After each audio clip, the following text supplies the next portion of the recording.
লক্ষ্মী দেবী কেন আপনার বাড়িতে প্রবেশ করছে না? কারণ লুকিয়ে আছে আপনার সদর দরজাতেই। আজই জেনে নিন এই 5টি গোপন তথ্য। বন্ধুরা, আমাদের বাড়ি ছোট হোক বা বড়, সেটি শুধু থাকার জায়গা নয়, সেটি আমাদের সুখ, শান্তি, স্বাস্থ্য এবং আমাদের ভাগ্যের প্রধান প্রবেশদ্বার। বাস্তুশাস্ত্র মতে আপনার বাড়ির সদর দরজা হলো আপনার ভাগ্যের মুখ। কিন্তু কখনো কি ভেবে দেখেছেন কেন বাড়িতে বারবার ঝগড়া হয়? কেন অর্থ হাতে আসে না? কেন বিনা কারণে মন খারাপ হয়, বা অর্থ আসলেই তা ধরে রাখতে পারছেন না? এর প্রধান কারণ হলো সদর দরজা দিয়ে প্রবেশ করা নেগেটিভ বা অশুভ শক্তি।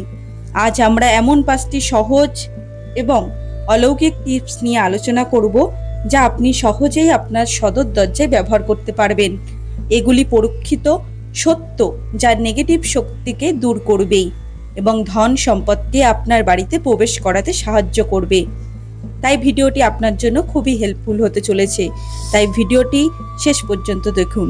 এই ধরনের ভিডিও আরও দেখতে আমার চ্যানেলটিকে সাবস্ক্রাইব করুন। বন্ধুরা, কিভাবে বুঝবেন যে বাড়িতে নেগেটিভ শক্তি রয়েছে কিনা? যদি দেখেন যে পরিবারে বারবার বিনা কারণে ঝগড়া, অশান্তি লেগেই আছে, যদি দেখেন বাড়িতে অকারণে ইলেকট্রিক জিনিস খারাপ হয়ে যাচ্ছে, বাড়িতে পরিবারে কোনো না কোনো সদস্য বারবার অসুস্থ হচ্ছেন, অথবা বাড়ির সদস্যরা সবসময় অলস, হতাশা বা নেতিবাচক চিন্তা করছেন, বা দিনের বিশেষ সময় যেমন ধরুন ঘুম থেকে ওঠার পর বা সূর্য ডোবার সময় বাড়িতে খারাপ বা ভারী লাগা, এরকমটা যদি কখনো হয়ে থাকে, তাহলে বুঝবেন যে বাড়িতে নিশ্চিত রূপেই নেগেটিভ শক্তি বিরাজ করছে। বন্ধুরা, সবার প্রথমে যে বিষয়ে কথা বলবো তা হলো সদর দরজায় বাস্তুশাস্ত্র মতে কেন এতটা গুরুত্বপূর্ণ। সদর দরজা কিভাবে ভাগ্য নির্ধারণ করে? বন্ধুরা, সদর দরজা হলো জীবনের শক্তি এবং প্রাণ শক্তির প্রবেশপথ। বাস্তুশাস্ত্র অনুযায়ী যদি সদর দরজায় কোনো ত্রুটি থাকে, যেমন ভাঙা বা কিচকিচ আওয়াজ করা, তবে সে পথে লক্ষ্মী দেবী প্রবেশ করতে পারে না।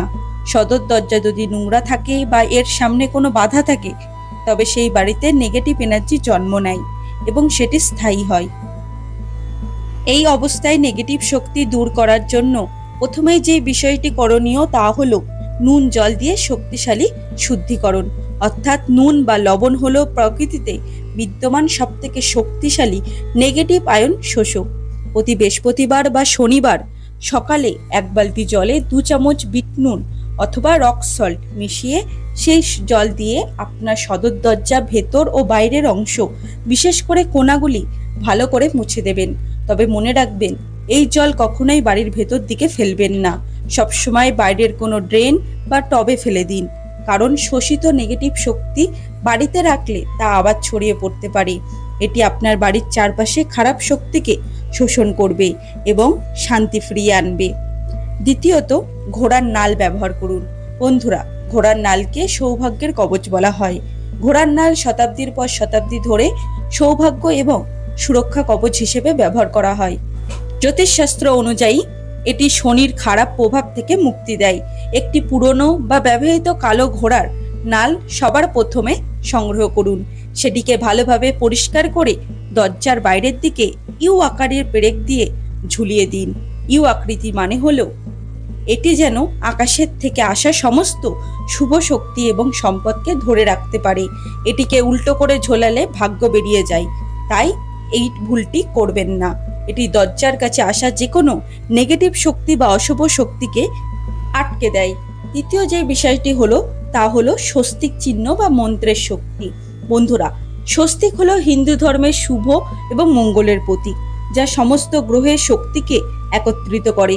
প্রতি বুধবার বা বৃহস্পতিবার সন্ধ্যায় সিঁদুর ও হলুদ ব্যবহার করে আপনার দরজার দুপাশে বাইরের দিকে 2টি ছোট স্বস্তিক চিহ্ন আঁকুন, অথবা দরজার ওপরে ছোট একটি গণেশ মূর্তি বা হনুমানজির মূর্তি এমনভাবে স্থাপন করুন যেন হনুমানজি বা গণেশজির মুখ যেন সামনের দিকে থাকে, অর্থাৎ বাড়ির বাইরের দিকে থাকে। যদি পঞ্চমুখী হনুমানজির মুখ ব্যবহার করতে পারেন তাহলে আরো ভালো। আর স্বস্তিক চিহ্ন যদি আঁকেন, তাহলে আঁকার সময় তার কেন্দ্র থেকে ঘড়ির কাঁটার দিকে 4টি বিন্দু যুক্ত করবেন। এই কাজটি করার সময় মনে মনে ওম শ্রী গণেশায় নমঃ এই মন্ত্রটি জপ করবেন। এই শক্তি বহুগুণ বেড়ে যাবে। এরপর যে বিষয়টি নিয়ে কথা বলবো তা হলো দরজায় লাল হলুদ সুতো ব্যবহার। লাল ও হলুদ রং শক্তি, মঙ্গল গ্রহ এবং সম্পদের প্রতীক। একটি ছোট লাল ফিতে বা হলুদ সুতো নিন, সেটিকে সামান্য সিঁদুর মাখিয়ে দরজার হ্যান্ডেলের সাথে এমনভাবে বেঁধে দিন যেন সেটির দৈর্ঘ্য 7/9 ইঞ্চি হয়। সংখ্যাতত্ত্বে 7 এবং 9 খুবই শুভ একটি সংখ্যা। প্রতি অমাবস্যায় বা পূর্ণিমাতে পুরনো সুতো পরিবর্তন করে কোনো গাছ বা জলে ফেলে দিন। এটি আপনার পরিবারের আর্থিক স্থায়ীশীলতা নিশ্চিত করবে। পঞ্চমত যে বিষয়টি নিয়ে কথা বলবো তা হলো সুগন্ধি ধূপ এবং কাচের পাত্র। সুগন্ধ বা অ্যারোমা নেগেটিভ শক্তিকে দূর করে পজিটিভ শক্তিকে সক্রিয় করে। সন্ধেবেলা সদর দরজায় ভেতরে বা কাছাকাছি চন্দন, কর্পূর বা লবঙ্গের ধূপ জ্বালান এবং একটি কাচের পাত্রে জল ভরে তাতে কিছু গোলাপের পাপড়ি এবং লেবুর কয়েকটি টুকরো দিন। এগুলি দরজার ভেতরে দিকে রাখুন। লেবুর টুকরো নেতিবাচক শক্তি শোষণ করে জল ঘোলাটে হয়ে গেলে বা লেবু শুকিয়ে গেলে সাথে সাথেই তা পরিবর্তন করুন। এটি বাড়িতে শান্তি এবং সম্পদের আকর্ষণ বাড়ায়।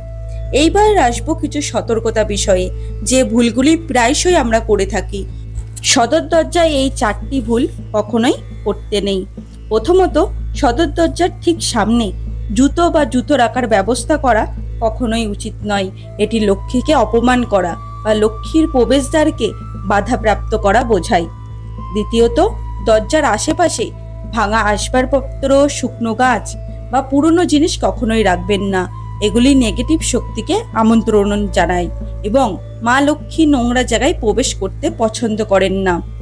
তৃতীয়ত, সন্ধ্যাবেলায় দরজা কখনো অন্ধকার রাখবেন না। সবসময় একটি ছোট আলো অবশ্যই জ্বালিয়ে রাখুন, কারণ দীপ্তিমান আলোই হলো সৌভাগ্যের প্রতীক। চতুর্থত, দরজার বাইরে বা ভেতরে এমনভাবে আয়না কখনোই রাখবেন না যাতে দরজা খোলার সাথে সাথেই বাইরের জিনিসের প্রতিবিম্ব দেখা যায়। এতে শুভ শক্তি প্রবেশ করে ফিরে যায়। বন্ধুরা, সবসময় মনে রাখবেন যে আপনাদের বাড়ির সুরক্ষা সবার আগে। বাস্তুশাস্ত্র বলে দরজাকে সবসময় উজ্জ্বল রাখুন। দরজা বন্ধ করার সময় যেন বিকট আওয়াজ না হয়, এতে লক্ষ্মী দেবী অসন্তুষ্ট হন। তো বন্ধুরা, আজকে আমরা জানলাম যে আপনার সদর দরজায় কিভাবে আপনার ভাগ্য চাবিটি হয়ে উঠতে পারে। মা লক্ষ্মীর প্রবেশের জন্য আপনি কি করবেন, মা লক্ষ্মীর কৃপা প্রাপ্তির জন্য আপনি কি করবেন, কি করলে মা লক্ষ্মী আপনার উপর সন্তুষ্ট হবে এবং আপনার বাড়িতে প্রবেশ করতে বাধ্য হবে। তাই বন্ধুরা, আজ থেকেই এই সহজ বিষয়গুলি আপনাদের রুটিনে যোগ করে দিন। দেখবেন আপনার জীবনে আস্তে আস্তে বড় পরিবর্তন আসবে। যদি ভিডিওটি আপনার ভালো লেগে থাকে, অনুগ্রহ করে লাইক করবেন এবং পরিবারের সবার সাথে শেয়ার করতে ভুলবেন না। এই ধরনের বাস্তুমত বা শাস্ত্রীয় যে কোনো ভিডিও দেখতে আমার চ্যানেলটিকে সাবস্ক্রাইব করে রাখবেন। দেখা হচ্ছে আবার একটি নতুন ভিডিওতে। ততদিন সুস্থ থাকবেন, ভালো থাকবেন। ধন্যবাদ।